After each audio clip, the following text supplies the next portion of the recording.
I'm going to go back to the top, page 34, if anybody has this book and is following along. And I read, I think, on to this next page, but I'll start here. Start at the beginning of whatever.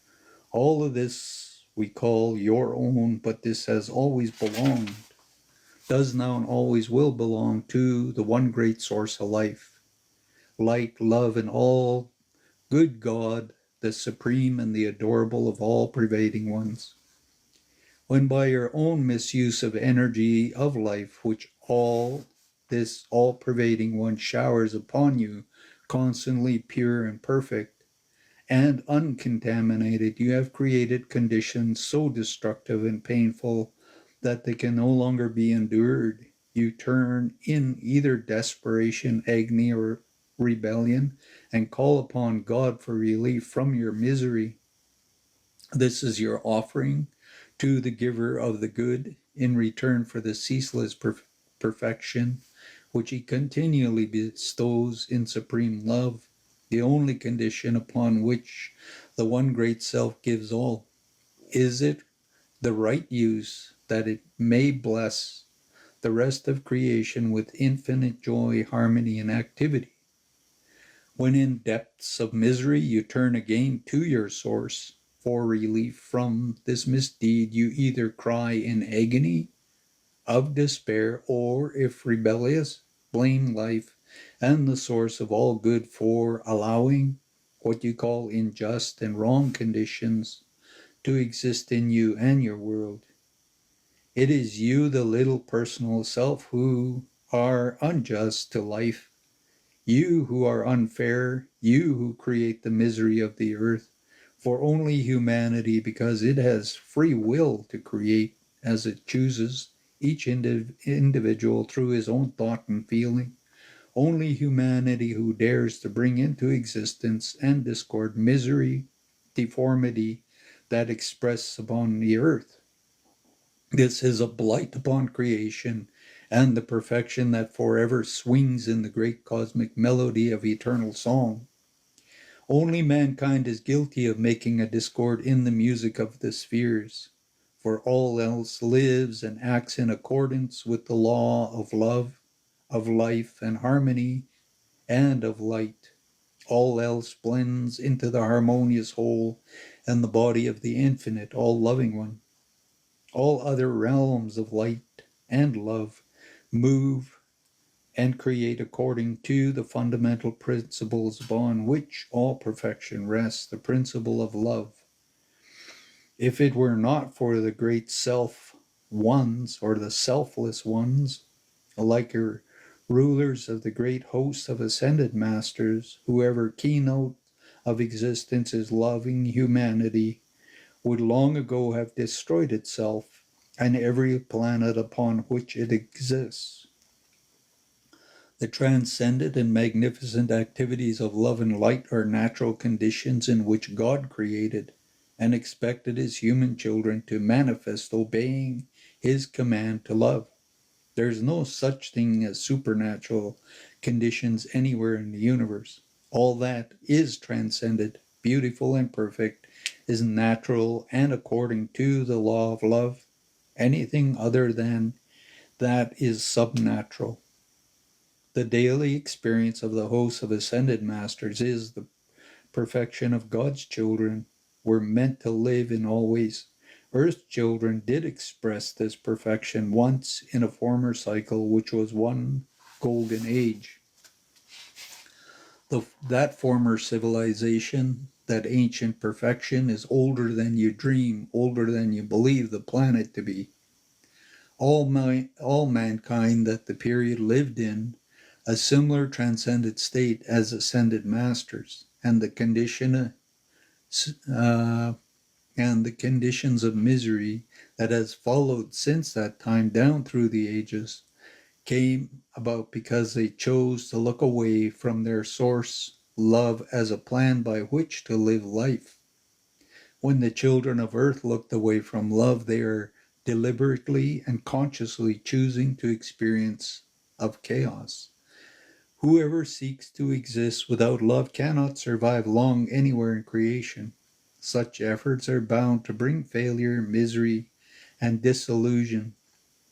By its very condition, it must return to chaos, the unformed, so it may be used over and over again in combination with love, and thus produce a new form. This is the law of universal as well as individual life.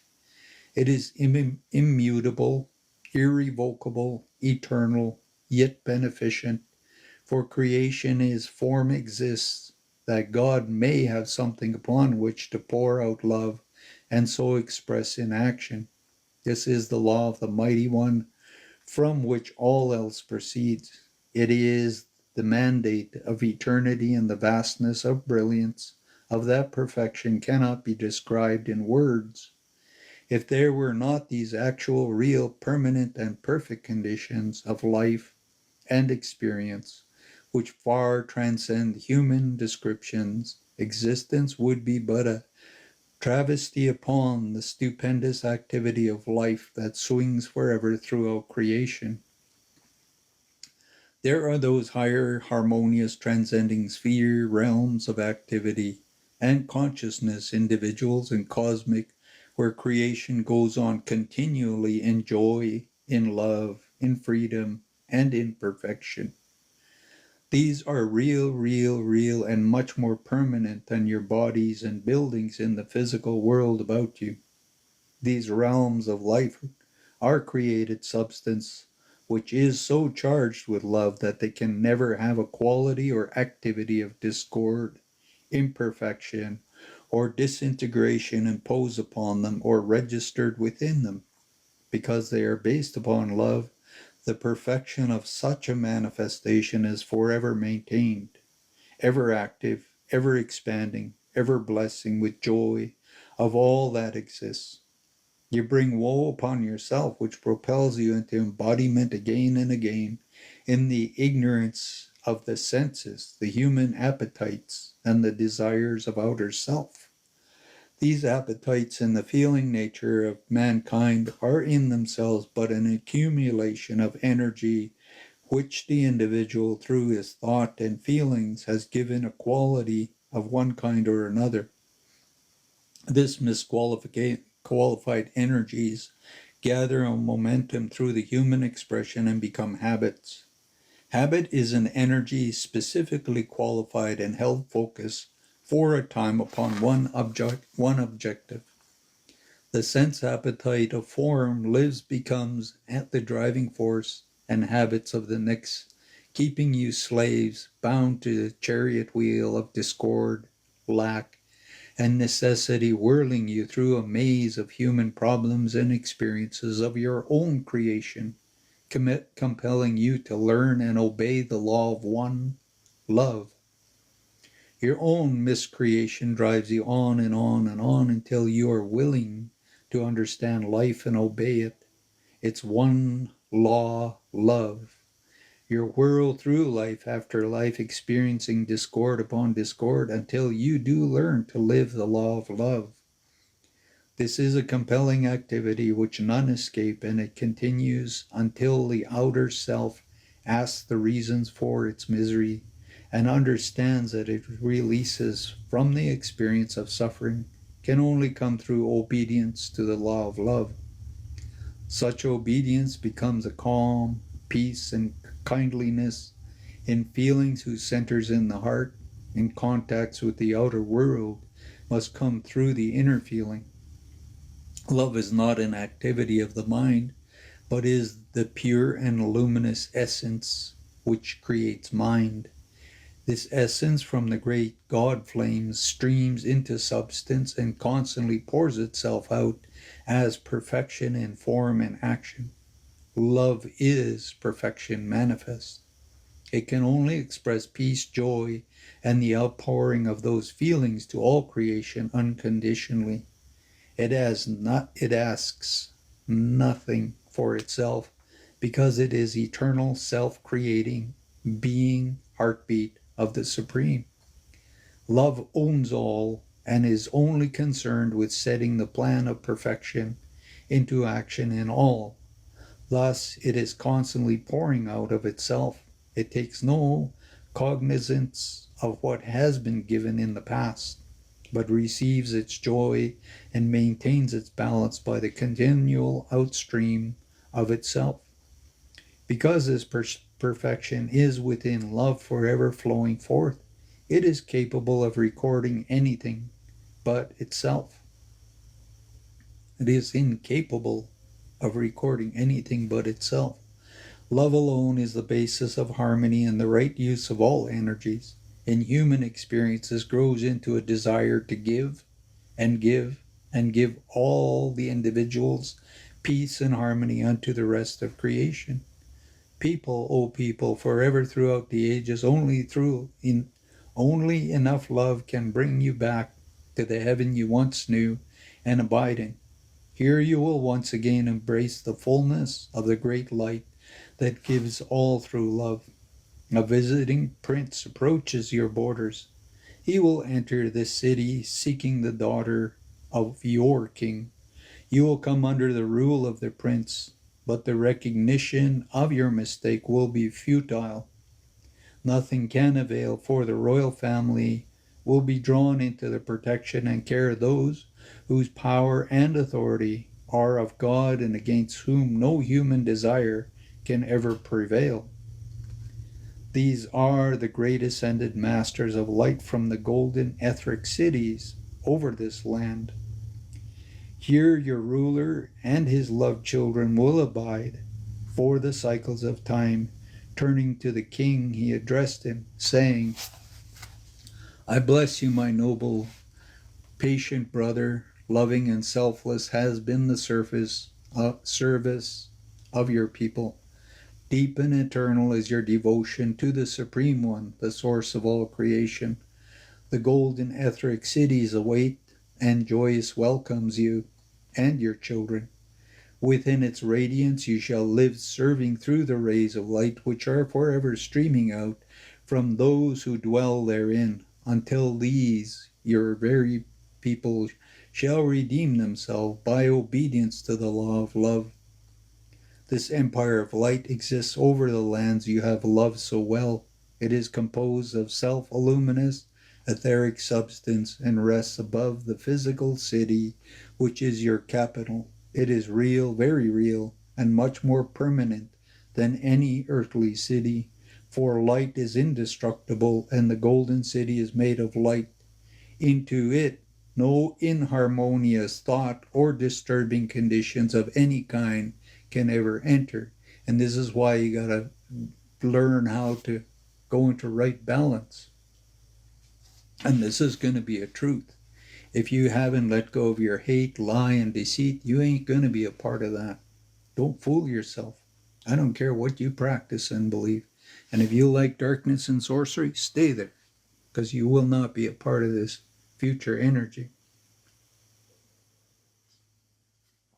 And if you don't stop manipulating and using and doing things wrong with energy, you can't be a part of any of this, because you're bringing all your destructions there and you'll destroy every last thing.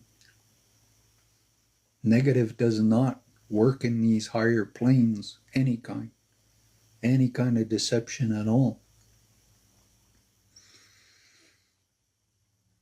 I will return in 7 days to take you and your children into the city of light, where we shall watch at the progress of humanity and draw into the light all who will discipline and make themselves ready.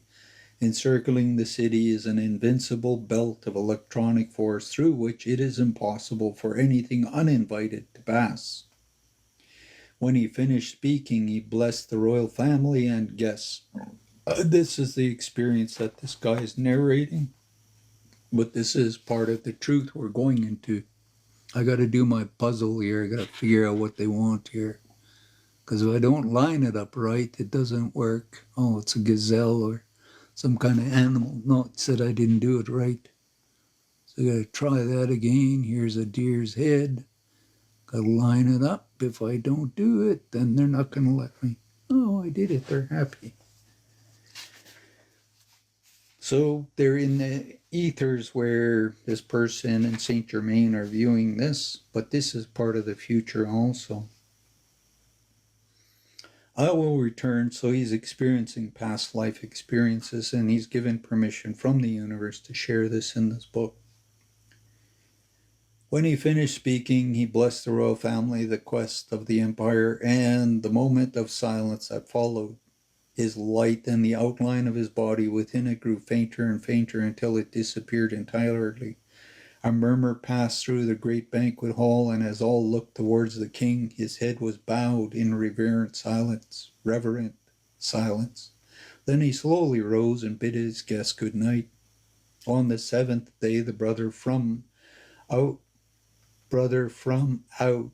the silence returned, and enfolding the king and his children within his own blazing aura, withdrew into the golden etheric city of light. The visiting prince appeared the next day, discovered the conditions of the empire and the consecration that still held sway over the people. He had once subtly planned to become its ruler. This he accomplished without opposition. 2,000 years later, most of the empire had become barren land. The streams dried up, and desolation stretched everywhere, all the result of the discord and selfishness of mankind and the blight it became upon the growth of the plant life in nature. His kingdom had extended the entire width of Africa on the east until it reached the Himalayan mountains. There followed a great cataclysm, submerging all the land. Through that change, into the land sea was formed where the Sahara Desert now lives. Another earth change, which took place about 12,000 years ago, drained this area, and a part of it later became the present Sahara Desert. The river Nile, as it is today, most nearly resembles a beautiful stream of that long forgotten period. Thus ended our observation of those very ancient scenes, and I could hardly believe my senses.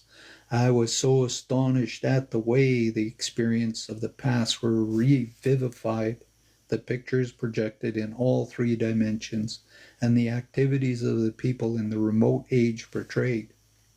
Realizing how surprised and unaccustomed such activity I was Saint Germain promised to take me to the physical records of this period and its people, and gave me physical proof that it was not a vision conjured up by him. Glancing around from the log upon which we were seated, I saw the panther laying nearby fast asleep. Saint Germain took up the explanation of several important phases on the application of higher laws for the manifestation of one's own inherent domain over the things of the sense world. This led to how he was able to express such youth of perfection in the body, so old according to the way human beings count time. Eternal youth, he explained, is the flame of God, abiding in the body of man, the Father's gift of himself to his creation. Youth and beauty of both mind and body can only be kept permanently by those individuals who are strong enough to shut out discord, and whoever does that can and will express perfection and maintain it.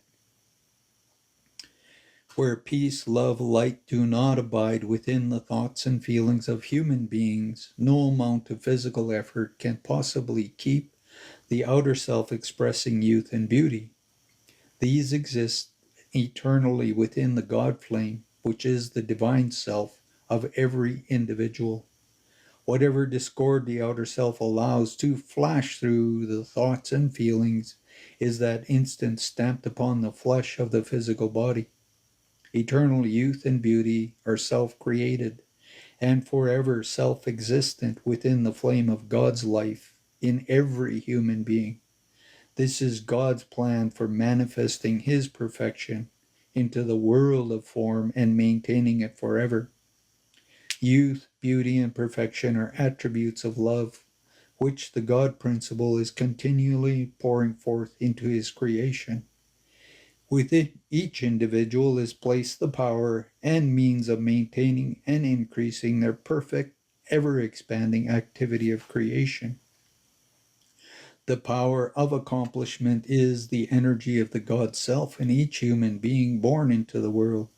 It is always active every moment in every mind, body, and world.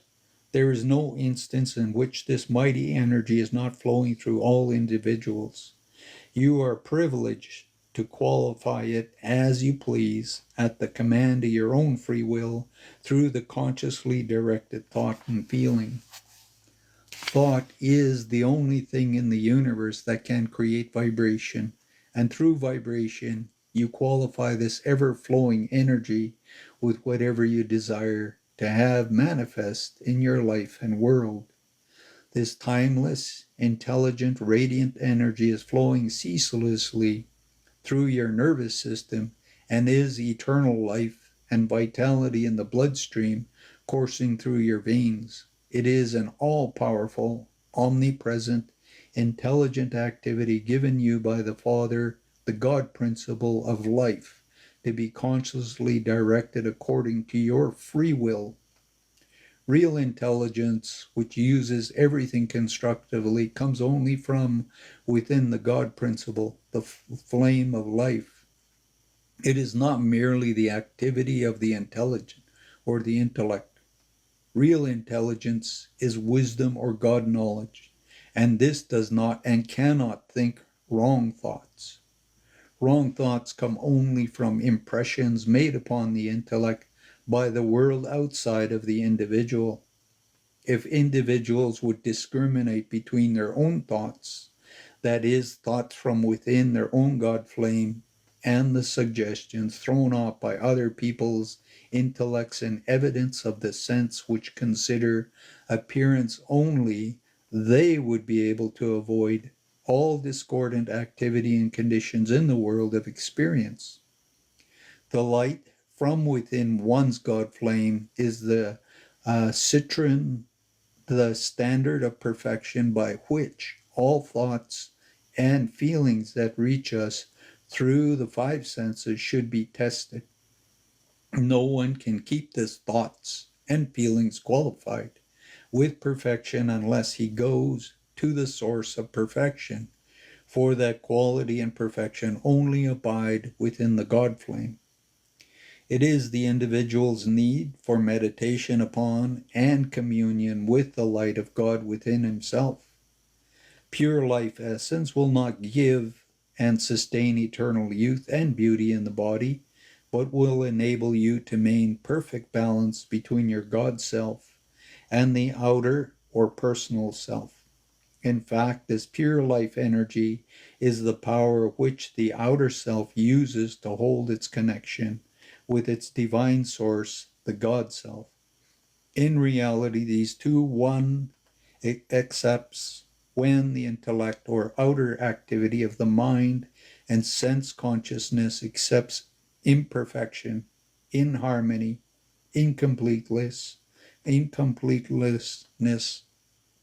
or thinks itself a creation apart from the all-pervading one presence of life. If the sense consciousness thinks itself something separate from God's perfection, then that condition is established unto it, for what the sense consciousness thinks into the world returns to it. When one lets an idea of imperfection or separation from God occupy his attention and therefore his mind, a condition corresponding to that begins to express itself in his body and world. This causes the person to feel himself an entity, a part of his source. The moment he thinks himself separated from God, he thinks his life, intelligence, and power has beginning and end. Life always has been, is now, and always will be. No one can really destroy life. Through various activities in the mental and physical world, form can be disintegrated or temporarily demolished, but the consciousness of the individual is eternal and can control all substances everywhere in manifestation. when God life within is acknowledged as the knower, giver, and doer of all good in creation. I tell you truth when I say there is only one source of all good God, the conscious recognition and the acceptance of this fact, acknowledged by the outer activity of the mind, not to knock, it says not 2 or 3 times a day, but every few moments, all day long, no matter what the other self is doing, and this maintain will enable anyone to express his perfect freedom and dominion over all things human. To most people, the above sound difficult, for they have lived so many centuries in the belief they are being apart from the God, while every instance of every day they are using good life, good energy, good substance, and good activity in everything they think and do without realizing it. However, it requires a conscious admitting of the fact in the other activities of the mind and constructive direction to release its full power through the personal self.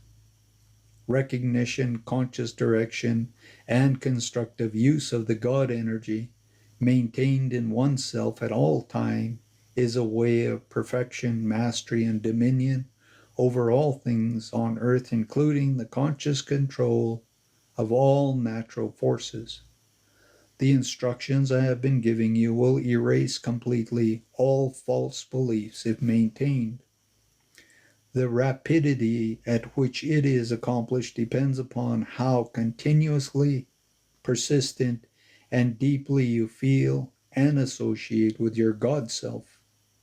In the attainment of the mastery or adeptship of the conscious control of all forces and manipulation of substance are dependent first upon the acknowledgement of your own individual God self, second upon perfect calmness of feelings under all circumstance, and third, one must be past all temptations of misusing power. And that's where anybody talks about power, get very careful about them. In this new age culture, that's all people are into. People want to use their minds trying to create that they get power and things. Like right now, my energy is constantly getting bombarded and distorted. People know I'm reading and sharing knowledge, and everything is getting messed up, and I know where it's coming from. And this goes on all the time. It's not a big deal, because at some point, this is all going to kick back on these people, and they're going to regret everything.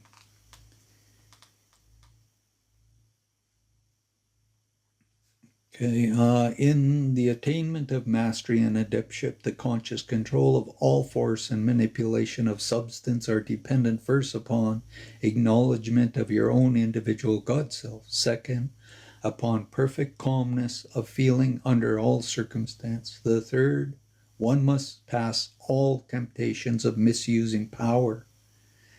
The stilling of all emotions at the command of the consciousness will is imperative, and the demand for it in the adept is unconditional if dominion is to be attained. And that's where you got to remove all emotions. But people want to live there constantly. That's theirs. Everybody, that's your free will and free right. It does not mean the repression of discord within oneself at any time, but is a stilling and harmonizing of the feelings, no matter what the circumstances are which surround the mind or body of the student. Such control is not an easy thing for humanity in the Western world because of the temperament of most people in the Occident of sensitive, emotional, and impulsive. And that's where everybody is. They're just running around trying to get stimulated and high. That's all they want. That's all people are trying to do. And they always say they're not. I can look at a person and see where they're at really easily. This characteristic is energy of tremendous power. It must be controlled, held in reserve, and released only through conscious direction for the accomplishment of something constructive. And that's where it's like people want to manifest and create all the time. I'm like, why? What is the reasonings in it? Why are you doing that? What is the purpose in that? Like, this is where I always question. And people called me an idiot because I wouldn't manifest like they do. Like the hubcap master was always trying to prove that I was an idiot. Does that mean that repression of discord within oneself at any time, but is the stilling and harmonizing of the feelings no matter what the circumstances are which surround the mind or body of the student? Such control is not easy thing for humanity in the Western world because the temperament of most people in the Occident is sensitive, emotional, and impulsive. This characteristic is energy of tremendous power. It must be controlled, held in reserve, and released only through conscious direction for the accomplishment of something constructive. Until the waste of energy is checked and completely governed, the individual cannot and never will make permanent progress. The student asks questions if one reaches a point while still on the path of attainment where he rises above the use of affirmations. When an individual sincerely uses affirmations, he brings about a full acceptance of the truth of whatever he affirms, for its use is but not focused the attention on the outer mind so steadily upon the truth that he accepts it fully in his feelings, because feeling is the actual God energy released, which manifests the truth affirmed. The continued use of affirmations brings one to the point where he has such a deep realization of the truth in anything. He affirms that he is no longer conscious of it as an affirmation. Because once God proves it to you, you don't have to do it anymore. And that's what the affirmation eventually becomes. You get all the answers in the truth. One uses an affirmation or a mantra or a prayer because he desires something made manifest. Right desire is the deepest form of prayer. Thus, by the use of affirmation, the student raises his outer self into the full acceptance of its truth and generates the feeling by which it becomes a thing manifest. In this deep acceptance comes the manifestation, for through concentration, the spoken word begins to cause instantaneous activity. My gratitude to Saint Germain for all I have received was, or start over, my gratitude to Saint Germain for all I had received was too deep for words. He read my thoughts and feelings as one reads a book, and so we both sat silent for some few moments in perfect attunement. He roused me from my reverie to watch the gorgeous colors of the western sky, the sunset afterglow. I wanted to remain on the mountain all night and return home in the morning enjoying the sunrise. I had no sooner felt the desire than a beautiful sleeping bag lay at my feet. It was unlike anything I have ever seen. I reached down to examine the unusual fabric of which it was made, and to my astonishment found it glowing and warm. I looked up, and Saint Germain smilingly extended to me a crystal cup filled with the golden liquid about consistency of honey. Obedient to the slightest wish, I drank it, and instantly a radiant glow passed through my body. When I had finished, the cup disappeared in my hand. Oh, why could I not keep this lovely creation? I asked in surprise. Patience, my son, he answered. Are not your desires being fulfilled one by one? Your sleeping bag will remain until daybreak, and your friend the panther will guard you during the night. Bowing slightly and with a smile that was generous in itself, His body became gradually indistinct and disappeared entirely. I laid down on the lovely bag and was soon fast asleep.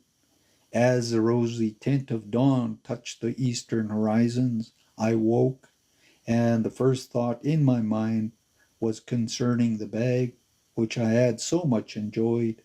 With that thought, it vanished back into the universal substance from which it had come. The panther came towards me, and together we turned our footsteps homewards. After walking for some distance, the sound of men's voices caught my ear. The animal sniffed the air, suddenly stopped directly in front of me and looked up. I reached down and patted him and said, "Now you may go." He bounded away into the thick wood sections of the mountain to the right of the trail. I continued on my way without further incident, and at last reached my lodging shortly after noon, in a state of mind hard to find words to describe. I want to think, I want to think, contemplate, digest, and become adjusted to an entirely new set of ideas. The unusual yet very real experience through which I had passed within the 48 hours just preceding were causing me to reorder my entire world. I was happy in the extreme, and yet it seemed as if another universe had manifested itself around me. There was the same old prosaic world on the outside that I had always known, to be sure, and yet was it? Within it all the time had been these wonderful experiences, this tremendous power, these marvelous revelations of freedom and dominion over all manifestations of which I had been so totally unaware. I had been surrounded all my life by these seemingly miracles to which in my previous years I was so oblivious, as if no such thing existed in creation. I thought and thought deeper and deeper that I had ever contemplated anything before in my whole existence. The dinner hour arrived, but I was not hungry. However, to begin the evening meal, I ordered a glass of milk. It was served a few moments later, and as I tasted it, imagined my astonishment to find that it had become the same creamy liquid Saint Germain had first given me. I finished the meal, returned home, and was preparing my bath before retiring, when suddenly the familiar electrical signal thrilled me from head to toe. Involuntarily, I held out my hand, and in a few seconds a small cake of crystal-like substance formed in my palm. I somehow knew this was to be put in my bath, and had no more than dropped the substance into the water that it immediately bubbled and sparkled as though alive. I stepped in, a tingling sensation thrilled every cell of my body. I felt charged with high-powered electricity current and illumined and strengthened my whole being. My bath finished, I laid down and soon dropped into a dreamless sleep. So, Royal Teton, 4 days passed without the unusual occurrence, and I tried to realize fully the deeper significance of my recent experience. It was just growing dark on the evening of the 5th day when there was a sound of tapping on the window of the room. I looked out, and on the windowsill stood a snow-white dove with a tiny card in its mouth. I stepped to the window and opened it. The dove walked in and stood calmly waiting. I took the card, read the message, which was written in the same beautiful script as previous ones did, but this time in golden ink with a white card. On it were the words, "Be at our meeting place at 7 in the morning, signed Saint Germain." As soon as I had taken the card, the dove flew onto my shoulder, rubbed its head against my face as if conveying a message of love, flew again to the window, and was gone like an arrow. I put the card away carefully, hoping it would remain, but the next morning, as I looked for it before starting on my hike, it had disappeared. The golden card on which the first message was written had lasted until the third day, for I looked at it several times, hoping I could keep it permanently. When I found it had been returned to the universe, my heart sank, so great was my disappointment. To make the hike of 10 miles and be there at 7 in the morning, I knew I would have to make it necessary for me to leave shortly after midnight. I rose early and was on my way at 3 o'clock. By walking rapidly, I reached the forest just at daybreak.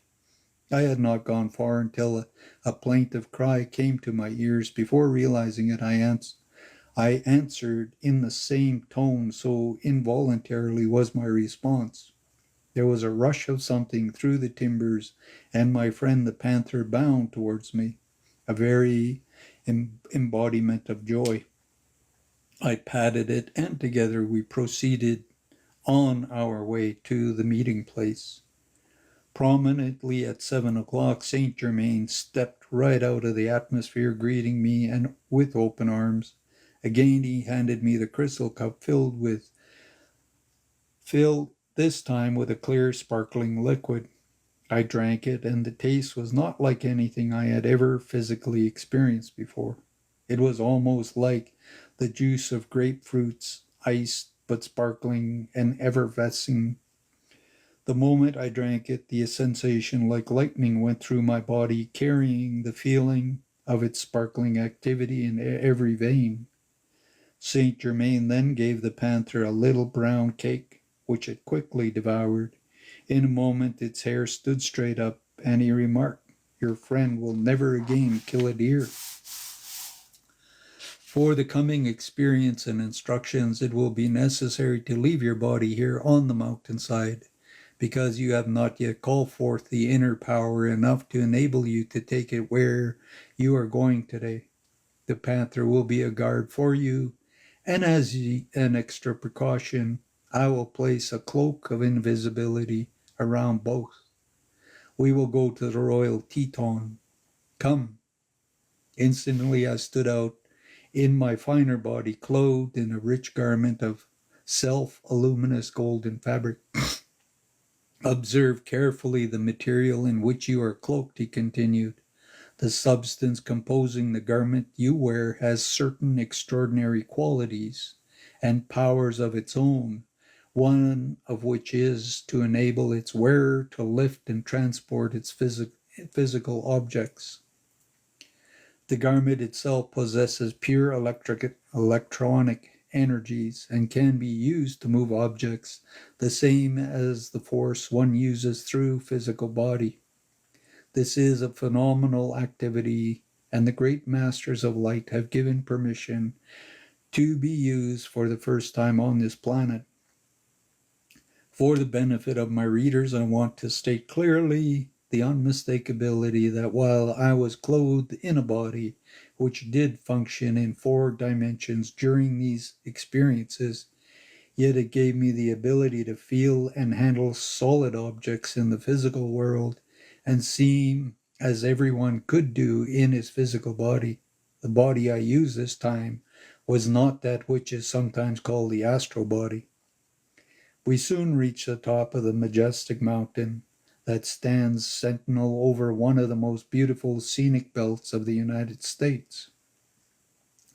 Vast forests lay beneath us, and great ranges of mountains, with their treasures and mineral wealth still untouched, stretched far as the eye could see, going to a point where huge masses of stone lay in confusion, as if giants had hurled them in war upon each other.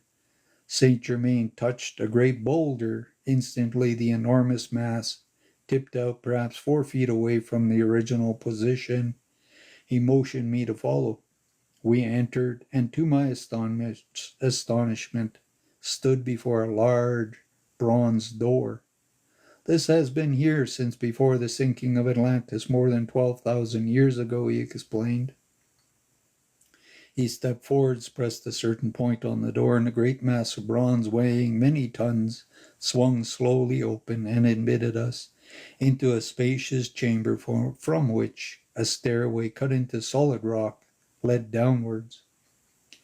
We descended some 200 feet and entered another space circular in shape. Saint Germain stepped across the room to the door opposite the stairs and placed the right hand against it. As it opened, we stood before the entrance of a tube elevator. The interior looked like frosted silver, and in answer to my thought, he said, "Yes, and harder and stronger than steel and indestructible."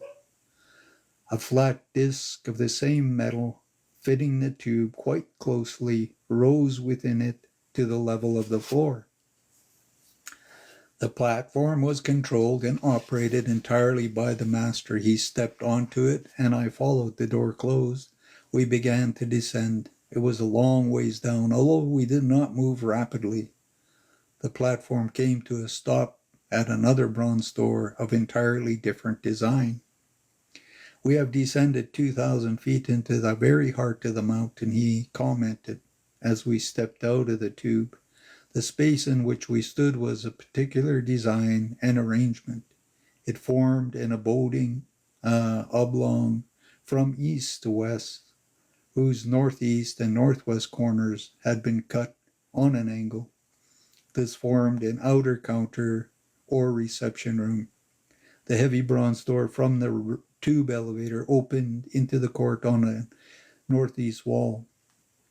In the north side were two other large bronze doors exactly alike, entering into a great audience hall. On the northwest wall was still another, a fourth door like the one through which we had come in.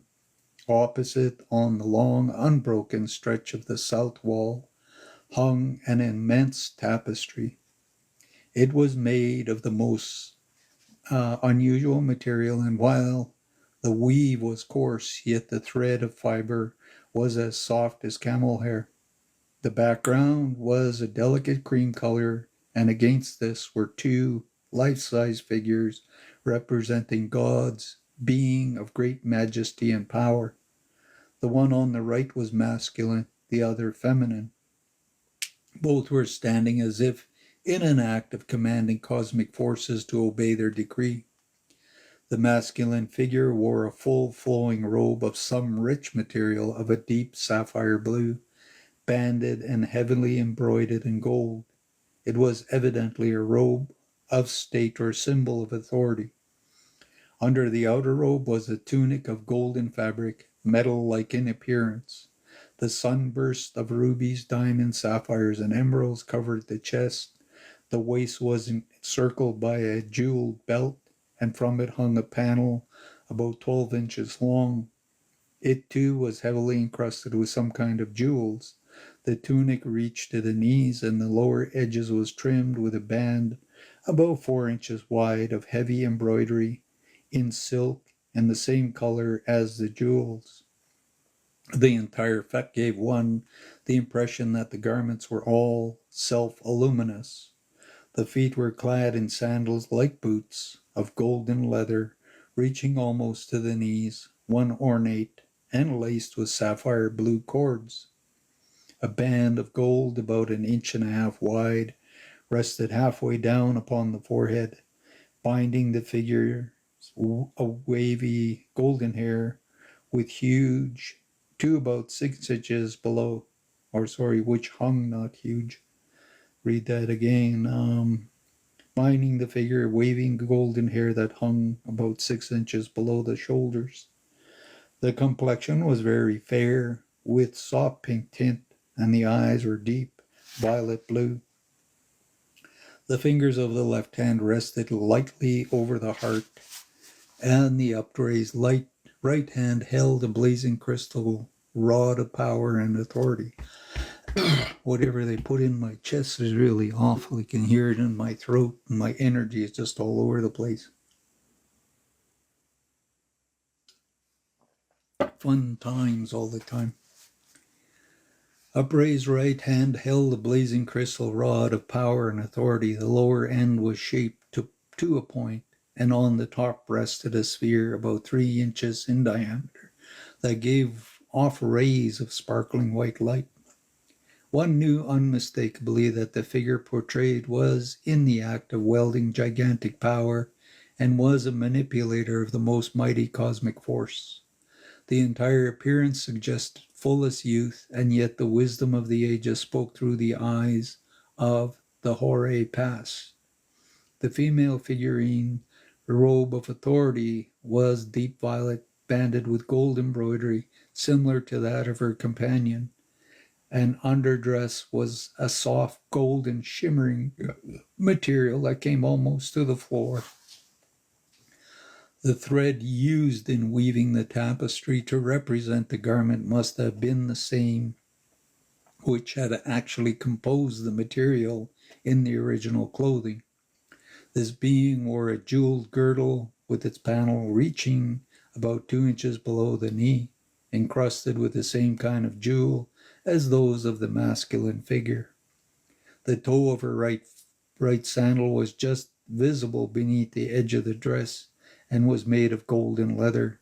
Her headdress was plain, band of gold exactly like his, and the eyes were the same violet blue, but lighter in shade, her golden hair falling to her knees. On the chest, suspended from the golden chain, hung a large, 7-pointed star cut from a single diamond. In her left hand, she held a crystal sphere of about 6 inches in diameter, and in her right, uplifted, like that of the other figure, was a scepter of the most strange design. About 2/3 of the lower portion was made of gold, terminating at a sphere-shaped point. The upper third composed of crystal-like substance radiating a luminous, thus forming into a design at the top similar to the fleur-de-lis, except for the midpoint was much longer and tapered to a splendid apex formed by its 4 facets. The curved leaf in the right and the center portion was magnificent, beautiful pink, and that on the left a deep sapphire blue. The middle one was crystal white. All were transparent and glowed with light. The gold and crystal-like portions blend with each other perfectly, for there was no line of demarcation between the two substances. Her scepter symbolized the 3 activities of the creation force. The crystal ball in her left hand revealed the unmanifest perfections of the future in the cosmic activity. Both scepters represent the drawing and the directing of creative power into universal substance for special manifestation. They were radiant and beautiful even in the tapestry. I could but wonder what they must have been in reality. Saint Germain stood patiently, waiting while I studied the whole concept. So fascinated was I by the magnificence of the entire work. These 2 great beings were the founders of this retreat, he remarked, as we returned and passed through the bronze door on our right and entered a large room, which one realized instantly was used as a great council hall for some kind of sacred ceremonial purpose. The whole atmosphere was one of magnificence and beauty. Words utterly failed to convey that which my eyes beheld and my feelings experienced. It took me some moments to become accustomed to the dazzling sight and splendor of my surroundings. This room was at least 200 feet long and 100 feet wide, with a ceiling of 50 feet high. A soft white light, which Saint Germain explained was an omnipresent force that the great ones always use for light. Heat and power flooded the entire place. About 20 feet, the side walls and the far end of the room were formed in white onyx. Where this formation ended, the boulders had cut through the great veins of virgin gold more than 2 feet in width. The main stretch of both side walls was of a light blue garnet, but near the end from which we entered, the natural structure changed into rose garnet and of still finer quality. The surface of the walls, ceilings, and floors had been highly polished, evidently by some remarkable process. The arched ceilings, rising some 10 feet higher than the side walls, was inlaid with the most unique design. Directly in the center was a disc of gold, at least 12 feet in diameter. Filling it so that the points touched the circumference blazed a seven-pointed star encompassed entirely in yellow diamonds of solid mass of brilliant golden light. Radiating from this central sun were two rings of color, each about 12 inches wide, forming a definite band of light around the star. And these, the inner bands, was rose pink and the outer was intense violet. The background against which the star lay looked like golden frost, the stars itself sending down long rays of gleaming crystal light. Around these designs were placed 7 smaller discs, each about 2 feet in diameter, representing the planets of our system. The 7 rays of colors within the spectrum of white light. The surface of every disc was velvet-like in its softness, and only the clearest, most intense, positive shades of each color had been used. As I learned later, a certain time of spherical purpose, great cosmic beings poured through these discs their powerful current of force. Here it is received by the great illumined and unselfish ones, known as the Ascended Masters of Light, who again send it forth to humanity of our earth. This radiation affects the 7 ganglic centers within every human body on our planet, as well as all animals and plant life. The background of the entire ceiling was the color of very clear sky on a brilliant moonlit night, yet the surface was highly reflective. In the center of the far end of the hall, about 35 feet from the floor in the wall itself, was a large eye, at least 2 feet across. This represented the all-seeing eye of the Creator, forever watching over his creation, and from whom nothing can be hidden. A tremendous power was focused through this eye at certain times for the accomplishment of specific results. I could but wonder, as I contemplated, what my sensations would be were I to see this power in full operation. Perhaps 40 feet from the far end of the east wall, stretching about 70 feet in length and 30 feet in height, was a panel of some precipitated material. It had been placed a little more than 5 feet above the floor level and sunken into the side walls for the depth of 2 inches, making a concave surface around the entire edge. The substance composing it looked like beautiful velvet of a deep indigo blue, yet it was not a fabric of any kind. The nearest physical material to which one could compare it would be that of mineral. The substance is not in use in the outer world of mankind anywhere, but it can be and is sometimes precipitated by the great ascended masters of light for a special purpose. Saint Germain explained that the panel had been precipitated and served as a universal mirror for the instructions of initiates and inner members of the group of highly evolved beings.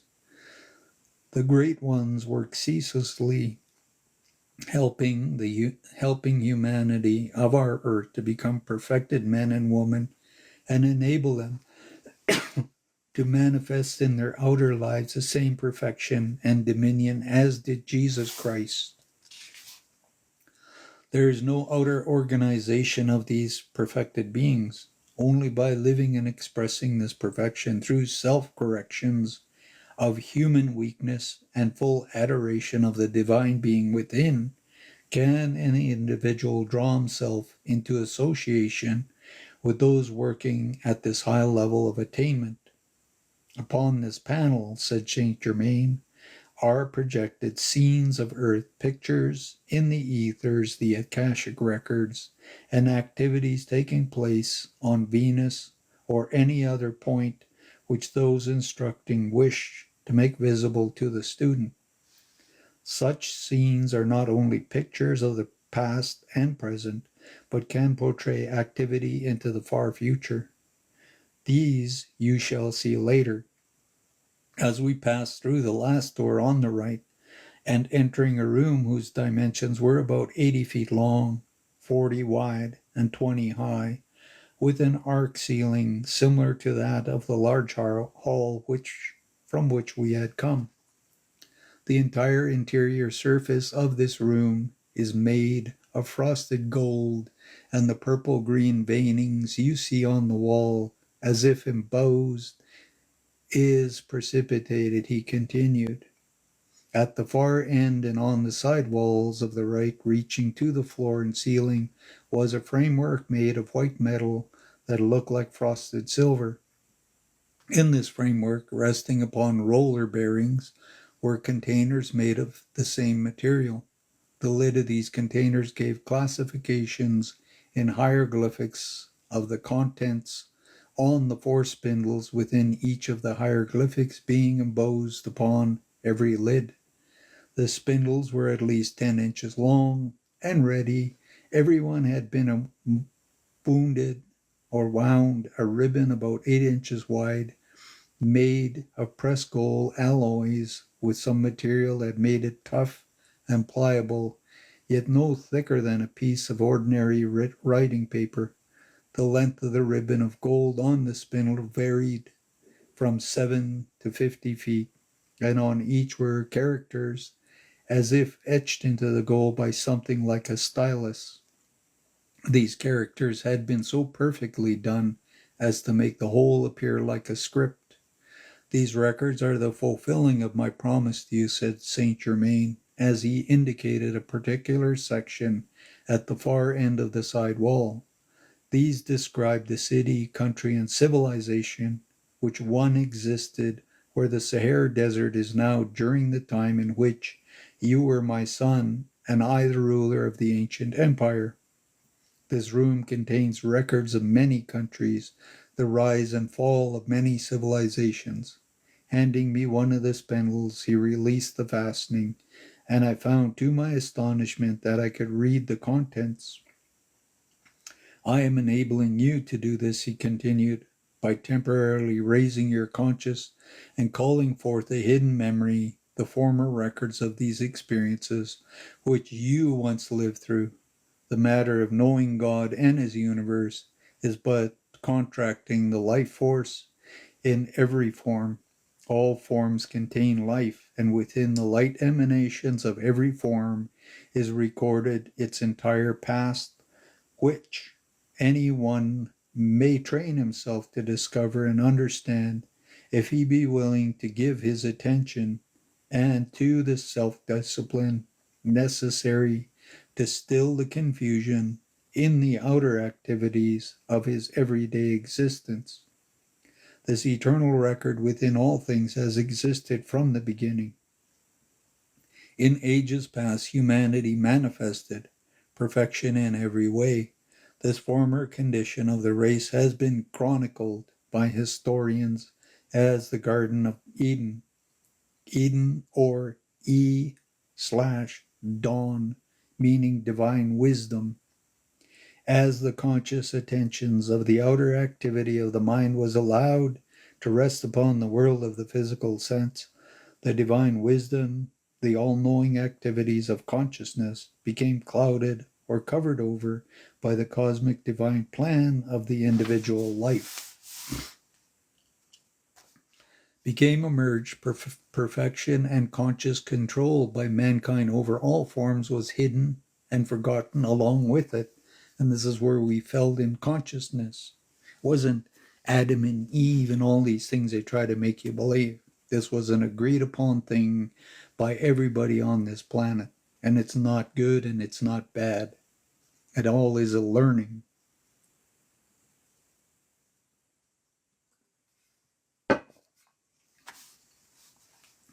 Man became sense conscious instead of God conscious, and so manifested that to which his attention was directed, and which he thought most upon. He deliberately and consciously turned his back upon the perfection and dominion with which the Father endowed him in the beginning. He created his own experience of lack, limitation, and discord of every kind. He identified himself with a part instead of the whole, and of course, imperfection was the result.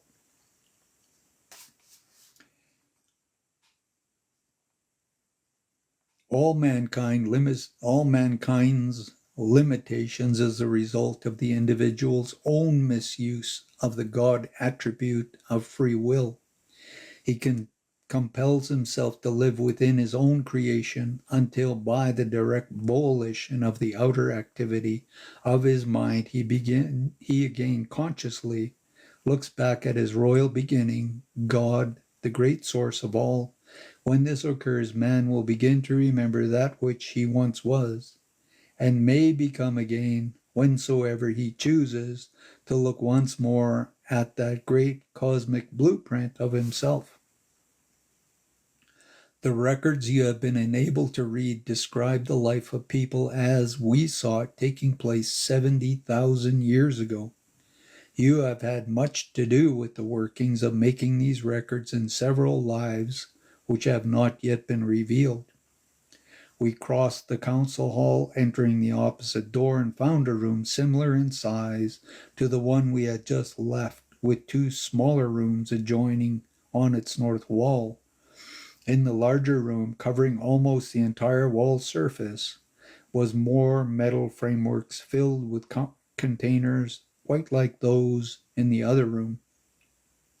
These rooms, he continued, contain only gold and jewels that are to be used for a special purpose, which will bless the entire earth when mankind has transcended its unbridled selfishness. Here he drew forth a container filled with gold coins and went on explaining, "This is Spanish gold lost at sea. We, seeing it would not be recovered by other means, brought it here through the activity of certain forces which we govern. Later, in a time that is rapidly approaching, it will again be sent forth for us in the outer world. In these containers, indicating another section, gold is stored from the lost continents of Mu and Atlantis and ancient civilizations of the Gobi and Sahara Desert, Egypt, Chaldea, Babylonian, Greek, Roman, and others. If all this gold were to be released into the outer activity of the world, it would compel sudden readjustments in every phase of human experience. At present, it would not be a part of wisdom. The infinite wisdom of power of those great cosmic masters who have been the guardians of the race since its first appearance on this earth is almost beyond the comprehension of the human mind. No one in this world ever accumulated a great amount of wealth without the assistance and radiation of some ascended master. That's why if you're meant to have all kinds of things like property and gold and blessings and that, then there's a being in the universe that's going to bring this into your life. And this is what I always believe. Everybody is looking into me to see how I'm going to manifest and create my future. And they all want to steal it from me. But it's not anybody's. It's going to be given to me by God. Whatever is Cindy's will be given to her by a master, a teacher, by God. And all you dark people that like trying to look in other people's future, steal and create, manifest and harm and interfere, it's going to backfire on all of you. You're not powerful. Distorting and harming another human being is the worst thing. Violating my chakras or anybody else's. I don't give none of you a right to be opening and closing me like a garbage can. There are occasions in which individuals can be used as a focus of great wealth for a specific purpose, and at sometimes greater added power is radiated to them, for through it they can receive personal assistance. Such as an experience is a test and opportunity for their growth. That's why I got to put up with all kinds of bad things every day. And I got to allow people to shove their heads into the darkness and stay there, because they got lots of lifetimes to pay back for all the wrongs they've done. All unusual accomplishments that take place in human activity, no matter what the particular channel may be, is always attained through the assistance of a superhuman love, wisdom, and power from an ascended master, because he has transcended all limitations of the physical world, and for this reason more than ordinary success is due to his greater power through radiation. In 1887, the ascended hosts of masters established a school on the inner planes for the specific purpose of instructing those who have misused wealth and revealing fully the results of their mistakes. Such as these are taken and told the truth concerning universal law governing all wealth, and the results that come from influencing others to perpetuate their wrong ideas and mistakes. They are given complete freedom to accept or reject the proof offered. They always accept and abide by instructions given. We next entered a small room, which were also equipped with some kind of containers, only not as large. These were filled with jewels of all kinds, diamonds, rubies, pearls, emeralds, sapphires, classified as to the variety and quantity. Smiling, he turned to me and said, "Now you know and understand the great God Self is the only real owner and controller of all wealth. The presence appoints keepers of his treasures on every plane of life, whether it be light, wisdom, substance, or physical riches. You are calm and poised, I see, while we are observing this phase of your activity, and that is well. It reveals your inner strength and ability to do what is now ready to be accomplished as soon as you are prepared outwardly. You have been shown proof that it is we who really govern the wealth of the world and use it but as a test of the soul strength of the individual. It was always a trust given to those who should be strong enough to use it only constructively, but few, very few, really pass that test under the temptation existing in the world at large today. If we choose, we can raise the humblest of God's children who have sufficient preparation into wealth, power, and prominence. If by so doing, help can be given to many others through such accomplishments. After examining other containers filled with more jewels, we turned and re-entered the council room, looking towards the entrance through which we had come from. I saw my beloved one, Lotus, and our son in charge of one of the ascended masters, whom Saint Germain said was known as Amen Bey, Amenbey. And I think that's why at the end of Christians, when they finish praying in it, they say Amen. I think that's calling in this master. But they remove Bey, capital Bey. After greetings had been exchanged, we were conducting to be seated before the panel on the east wall.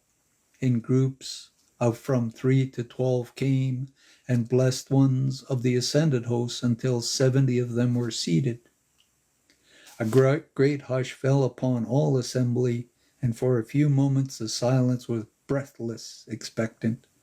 A ball of soft white light began to form in front of the panel, increasing rapidly in size and brilliance, until it became the oval at least 7 feet in height. As though born from within the light itself stepped a most glorious being, tall, majestic, and powerful.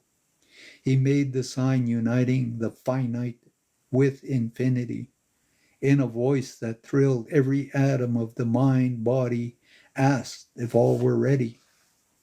A blazing light flashed forth from the substance that composed the panel until it looked like a mirror of living light. In the moment, this changed into a crystal clear atmosphere, and it then became a cosmic screen upon which living pictures in all dimensions could be portrayed, with no limit to the space that could be observed. It was self-evident that everything which had or ever could be takes place in all eternity might be made visible on the screen if the directing intelligence so desired. The first scene portrayed the continent of Mu, the activity and accomplishments of the people, and the heights to which the civilization attained. This covered a period of thousands of years. Then came events that surely must have been a reign of terror to the inhabitants of the land. A cataclysm occurred which tore the surface of the earth until it collapsed within itself. The ancient land of Mu sank beneath the waves of what is now the Pacific Ocean, where it still rests, wrapped in the mantle of water. Again it will rise and once more absorb the life and light of the physical sun.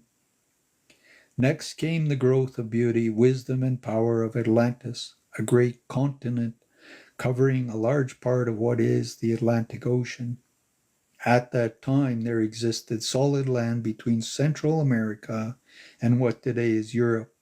The things accomplished in that age were tremendous, but again the people misused the misuse of the mighty God energy overwhelmed them, and as things were thrown more and more out of balance, the tearing apart of the earth's surface by cataclysm action was re-experienced. It left but a small remnant of Atlanteans merely on an island in the middle ocean, cut off from close contact with the rest of the civilized world. The east and west portions of the land had sunk beneath the Atlantic Ocean, leaving only the island called Poseidon. It had been the heart of then known civilized world, and preparation was made to protect and preserve its most important activity as a central focus to carry forward certain unfinished works. In that period, very great attainments was reached both spiritually and materially. The mechanical development of this cycle reached a very high state of achievement. One of its most remarkable expressions was the perfection of their aerial navigation. The air transportations of modern life is yet very crude and primitive compared to what was then on Atlantis. The great mastery of light and wisdom made this possible for the people of Poseidonus because they inspired, instructed, protected, and revealed knowledge of great advancement in every phase of human activity. A large portion of these people became aware of the great inner God power within the individual, but as before, the human side of their nature or outer activities again upspurred the great energy. Selfishness and misuse of this transcended wisdom and power gained the ascendancy to even greater heights than before. The masters of the ancient wisdom saw the people were building another destructive momentum and that a third cataclysm was threatening. They warned the inhabitants again and again as previously, but only those who served the light gave heed. Great buildings were constructed of imperishable materials where records were placed that had been preserved through the centuries. These remain in a state of perfect preservation now in the bed of the Atlantic Ocean, hermetically sealed. They will be brought to light of day by the great ones who directed their preparation and control their protection. In them are recorded humanity's advance and accomplishments of that period. So there has been no permanent loss to mankind of the activities of the Atlantean civilization. Besides the preserving of such records, great wealth, principal golds, and jewels was transferred at that time to other points of safety. This has been and will continue to be guarded over the centuries and used at the future time for the uplift and advancement of generations yet unborn. The final cataclysm spent its momentum, and last remaining fragments of the once world empire sank to rest for purification through the centuries beneath the present Atlantic Ocean. The remembrance of Atlantis and her people, unlike the lost continent of Mu, has not been entirely forgotten or obliterated in the history of the humankind, for it has been recorded in many ways through the centuries. Even though 12,000 years has elapsed since the sinking, fragments of information concerning it still drift to us from most unexpected channels. Myths and legends abound in reference to Atlantis, and there are two avenues which preserve to mankind certain actual conditions that have been upon the earth in one age or another. As time goes on, indisputable proof of its existence and the heights of its attainment will be revealed by oceanography, geology, and other scientific data. So I'm going to read 2 more pages and I'm going to stop. Then passed before our visions the ancient civilizations of the Gobi and Sahara Desert, showing the rise and fall of their principal activities. The decline in each of these was due to this time not to cataclysmic action, but to being overrun by hordes of primitive souls taking embodiment in that cycle.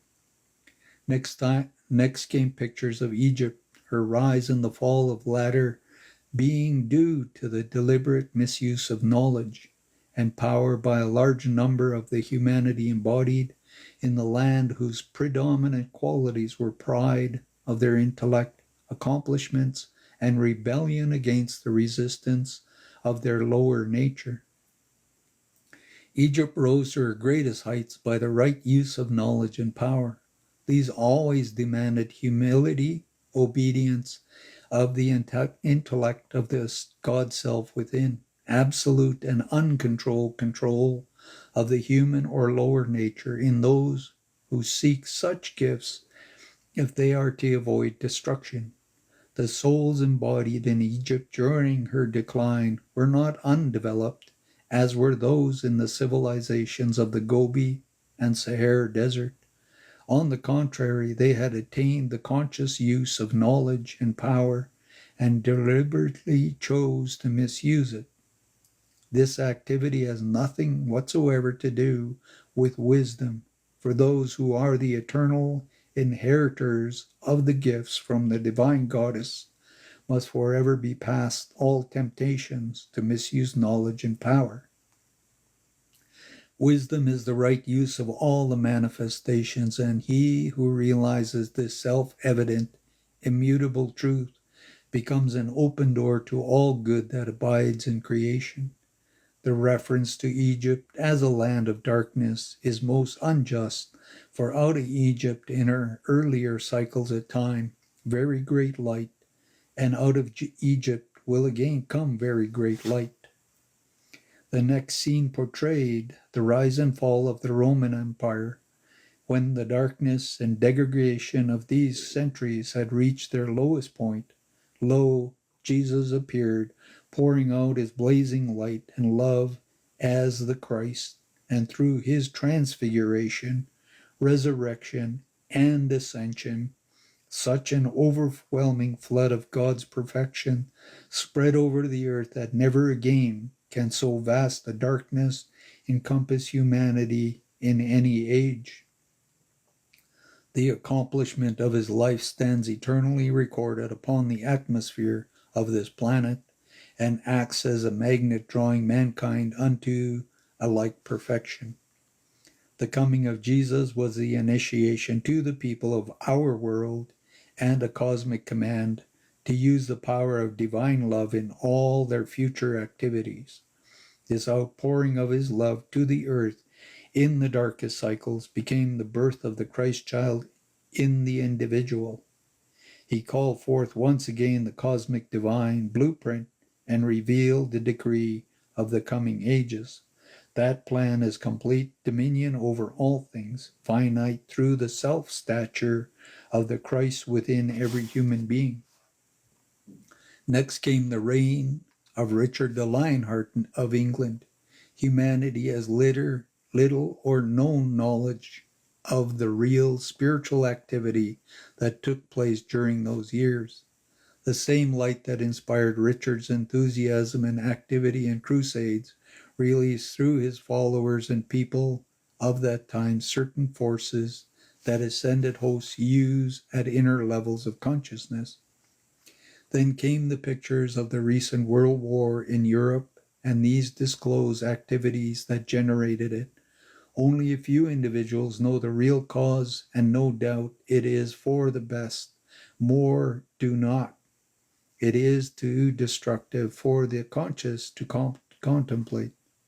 Nothing can possibly be gained by focusing the attention upon war. This too perhaps was the reason why the period from Richard to the World War was not portrayed. Here the activities of the ascended hosts were revealed, and we saw them dissolve, the cause of greater parts of the accumulated momentum of the world's recent conflict. They accomplished it by consciously focusing and directing enormous rays of light, whose power to consume and transmute is too stupendous for finite description. These perfect ones have been watching for the cosmic moment to arrive when they might perform for humanity a service of love that has been long awaited and of which mankind has yet little or no comprehension. These remarkable pictures continue to reveal activities stretched forth into the far future and affecting the whole earth. They showed many changes to come on the surface of the land itself. One of the most important of these concerned the progress of North America. The divine plan for the future of North America is a condition of intense activity in the greatest peace, beauty, success, prosperity, spiritual illumination, and dominion.